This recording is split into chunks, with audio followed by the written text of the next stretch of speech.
ముడత పర్వతాలు అవక్షేప శిలల ప్రాంతంలో ఏర్పడతాయి. భారత భూఖండం మరియు ఆసియా పలకల ఘర్షణ ఫలితంగా హిమాలయాలు వృద్ధి చెందాయి.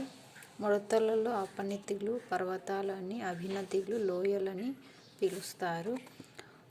కలశ పర్వతాలు భూమి అంతర్భాగంలోని శిలాద్రవం భూపటలంలో చొచ్చుకొని వచ్చి పైన ఉన్న రాతి పొరను పైకి లేపినప్పుడు భూమి ఉపరితలం పైన ఎత్తైన గుండ్రటి కలశాకార శిలా స్వరూపం ఏర్పడుతుంది. కొంతకాలానికి శిలాద్రవం పెళ్ళుబికి కఠినంగా ఏర్పడుతుంది. ఉదాహరణకు అమెరికాలోని అడిరాండాక్ పర్వతాలు, ఖండా పర్వతాలు.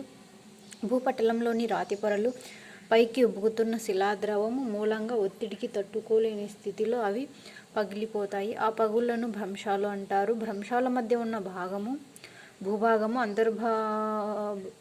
అంతర్భూబలాలు ప్రభావంతో పైకి లేపబడతాయి లేదా కిందికి కుంగిపోతాయి. పైకి లేపబడ్డ భూభాగాన్ని భ్రంశోస్థిత శిలా విన్యాసము, హార్స్ లేదా ఖండపర్వత, బ్లాక్ మౌంటైన్ అంటారు. ఉదాహరణకు జర్మనీలోని బ్లాక్ ఫారెస్ట్ పర్వతాలు. క్రింది జారిపోయే పల్లపు ప్రాంతాన్ని గ్రాబెన్ లేదా పగులు లోయ, రిఫ్ట్ వ్యాలీ అంటారు. దీనిని ఖండ భ్రంశీకరణ మరియు గలిత శిలా విన్యాసం అని కూడా అంటారు. అగ్నిపర్వతాలు భూ అంతర్భాగంలోని శిలాద్రవం గట్టిపడి ఏర్పడిన పర్వతాలని అగ్నిపర్వతాలు అంటారు. అవశిష్ట పర్వతాలు పైన తెలిపిన 4 పర్వతాలు కానీ పీఠభూములు క్రమక్షయం చెందగా మిగిలిన అవశేషాలను అవశిష్ట పర్వతాలు అంటారు. ఉదాహరణకు ఆరావళి పర్వతాలు.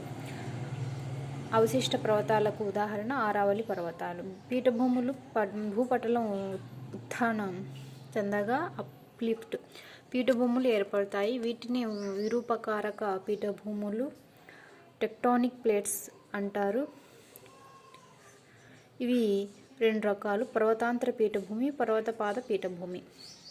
చుట్టుపక్కల ప్రాంతాలు కంటే ఎత్తు ఎక్కువగా ఉండుట దీనిని పర్వతాంతర పీఠభూమి అంటారు. ఉదాహరణకు టిబెట్, కునులు షా పీఠభూములు.